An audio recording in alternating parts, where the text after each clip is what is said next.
कभी कभी मेरे दिल में ये ख्याल आता है कि अच्छा ये काम करेंगे ना, होगा ना, करेंगे ना, फिर समय आएगा तो देखा जाएगा, करेंगे। तो भविष्य पे टालने वाली बातों के लिए मुझे मलाल आता है। हाँ, कभी कभी मेरे दिल में ये ख्याल आता है, मैंने ये काम बहुत पहले ही क्यों ना शुरू किया, इस बात का मुझे मलाल आता है। ऐसा ही मलाल आप सभी को आएगा जब अभी चलते हुए वक्त को आप छोड़ देंगे, उसे अपने शिकंजे में नहीं कसेंगे और उसमें कुछ अपनी उपलब्धियों को पाने के लिए पुरजोर मेहनत और प्रयास नहीं करेंगे।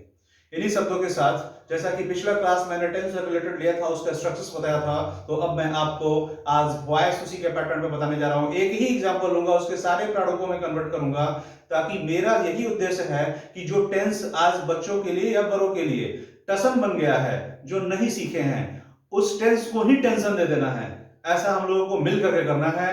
Late you look at the board what I am going to do. मैं एक सेंटेंस लेता हूं, यहां पे देखिए दो बॉक्सेस, आज जो है 12 की जगह 24 बॉक्सेस आपको दिख रहे हैं। यहां पे मैं क्या करूंगा, यहां लिखूंगा आई एट अ मैंगो, ऐसा लिखूंगा यहां। और इसी को मैं यहां पे क्या लिख दूंगा, मैंगो इज इटन बाय मी। मैं कोशिश कर रहा हूं थोड़ा बड़ा लिखने का, क्योंकि कुछ दर्शकों का ये शिकायत आई है कि लेटर्स दिख नहीं पाता है। तो एक्चुअली मैं ऐसा तो नहीं कर सकता कि कैमरा का रेजोल्यूशन बढ़ाने से वो दिखने लगेगा, पिक्चर क्वालिटी को डेवलप करने से, बट मैं अपना इंप्रूवमेंट करने की कोशिश कर रहा हूं। इसमें इट V1 है और इस V1 को V3 में कन्वर्ट किया गया, इटन के रूप में V3 में लाया गया। तो ये इट अपने लिए जो बोल रहा है, मेरे पास जो 1 kg वजन है, यानी V1 फॉर्म है, इसको मैं क्या करूं, इसको अपने साथ रखने के लिए यहां इज आ गया AB1 के रूप में। यही प्रारूप आगे होगा जब हम सिंपल प्रेजेंट का जब बनाए, हम सिंपल प्रेजेंट से मैंगो इज ईटन बाय मी जब पैसिव बना, तो इट जो है ईटन में आ गया। पैसिव वॉइस का ये कंडीशन है। मैंने और भी वीडियोस डाला है, इसमें वॉइस वाला आप देखेंगे, उससे स्पष्ट हो जाएगा। यहां डायरेक्ट मैं एग्जांपल के साथ डील करूंगा कि कैसे एक्टिव टू पैसिव बनेगा। तो कम से कम समय में इसको रिप्रेजेंट करने की कोशिश करेंगे। प्रेजेंट कंटीन्यूअस में जाते हैं तो यहां लिखा था I am eating a mango. I am eating a mango यहां होता है, और इसका जब पैसिव बनाते हैं तो मैंगो इज ईटन हो जाता है, इज बीइंग ईटन हो जाएगा। Mango is being eaten by me. Mango is being eaten by me हो जाएगा, क्योंकि यहाँ ईटिंग V4 था, V4 के बदले यहाँ बीइंग आ गया, इसीलिए ईटिंग फिर V3 का फॉर्म ले पाया। यानी ये V3 में तभी आ पाया जब तक इसका बीइंग फॉर्म नहीं आता। तो ये प्रेजेंट कंटीन्यूअस जो है, सिंपल प्रेजेंट कंटीन्यूअस जो है एक्टिव से पैसिव में इस तरह से बना। यानी कि हम कह सकते हैं कि ये कॉलम मेरा एक्टिव का है और ये पैसिव का है। उसी तरह से यहाँ ये कॉलम एक्टिव, ये पैसिव, ये एक्टिव और ये पैसिव होगा।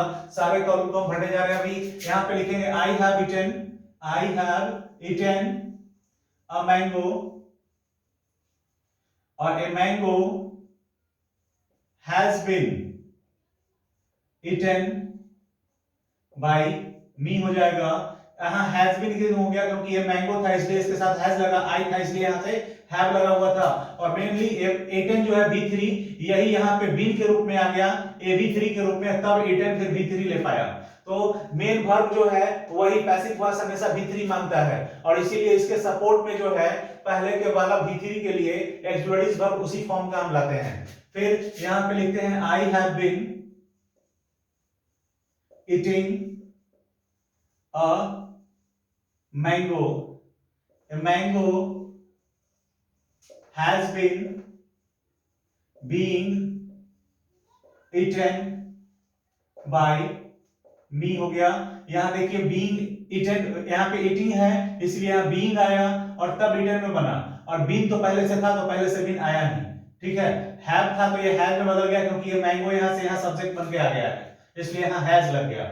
इसी प्रकार से आगे बढ़ते हैं तो पास्ट टेंस में आ जाता है। यहां पे जैसे आई एट अ मैंगो हुआ, आई एट अ मैंगो, तो यहां V2 है तो V2 के लिए वाज वेयर आ जाता है, तो mango was eaten by me हो जाएगा। A mango was eaten by me, तो was यहाँ पे AB2 बन करके आ गया, AB2 एक्सुअली वर्ब का दूसरा रूप, तब eaten जो एट जो है eaten में अपने आप को कन्वर्ट किया V3 में, क्योंकि पैसिव वॉइस के टर्म कंडीशन को फुलफिल करना था। फिर आगे पास्ट कंटीन्यूअस में यहाँ लिखते हैं I was eating a mango, ऐसा लिखते हैं, I was eating a mango, तो mango was being eaten by me. Mango was being eaten by me, ऐसा क्यों हो गया?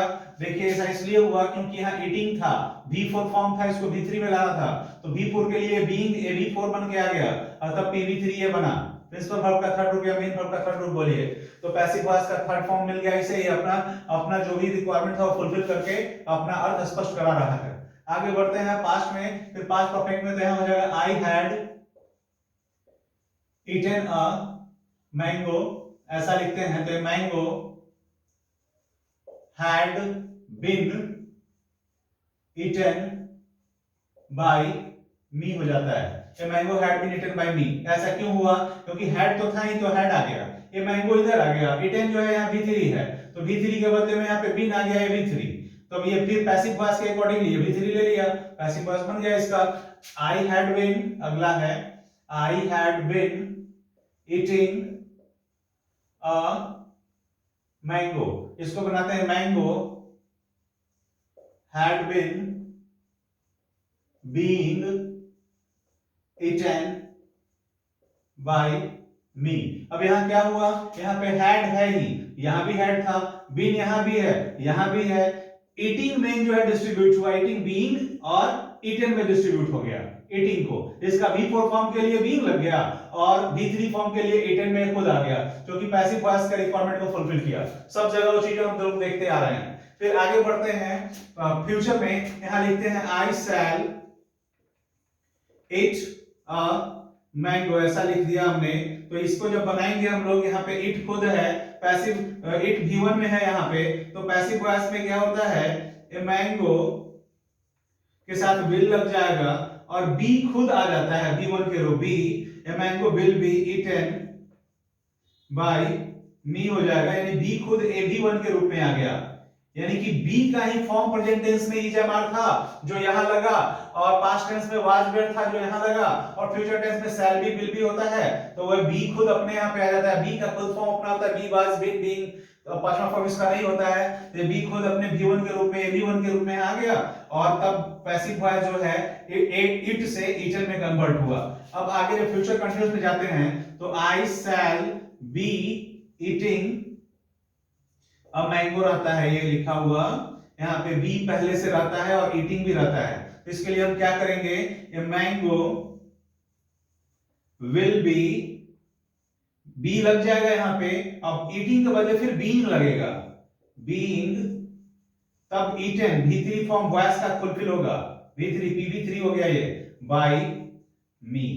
अब फ्यूचर परफेक्ट में जाएंगे, I shall have eaten a mango हो गया, इसका पैसिव बनाएंगे, तो ये मैंगो विल हैव तो लगेगा ही, बीन भी हो जाएगा, उसके बीन इसके लिए हो जाएगा, उसके बाद ये mango will have been eaten by me हो जाएगा। ये देखिए ये ईटन भी यहाँ पे मेन वर्ब में V3 में था, और यहाँ पे पैसिव में भी V3 में आएगा PV3 के रूप में, और इसी के बदले में यहाँ बीन आ गया, ये बीन AB3 के रूप में आ गया पैसिव वॉइस में, इसका बीन के लिए वजन ये उठा लिया, तब ये फ्री होकर पैसिव वॉइस का टर्म कंडीशन को फुलफिल कर दिया। फिर अब फ्यूचर परफेक्ट कंटीन्यूअस में आएंगे तो क्या होगा, I shall have been being eaten by me. अब इसको जैसे ही हम पैसिव में ले जाते हैं, तो mango will have been being eaten by me. यहां पे क्या हुआ, देखिए शैल हैव बीन जो है यहां विल हैव बीन में बदल गया, और बीइंग जो है यहां पे ये अपने आप को भी बीइंग के रूप में ले आया।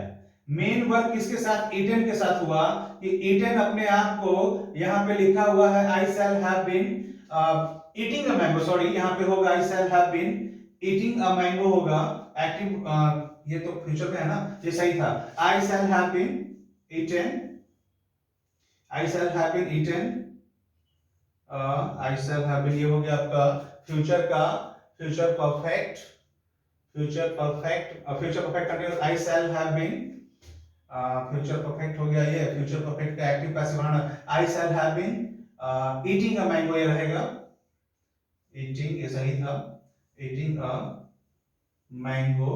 इसको जब हम पैसिव बनाना है तो mango will have been being eaten by me होगा।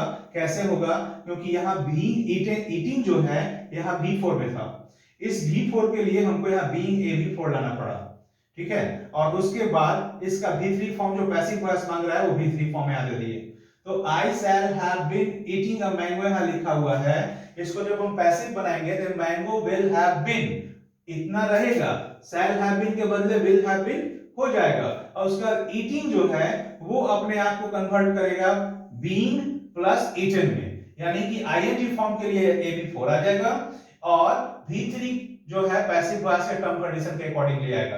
तो a mango will have been being eaten by me होगा। इस प्रकार से हम लोग जनरल इंस्ट्रक्शंस जो है उसका पैसिव वॉइस बनाते हैं, और उसके बाद जो स्पेशल रूल्स हैं उसके साथ भी हम लोग वर्क करेंगे।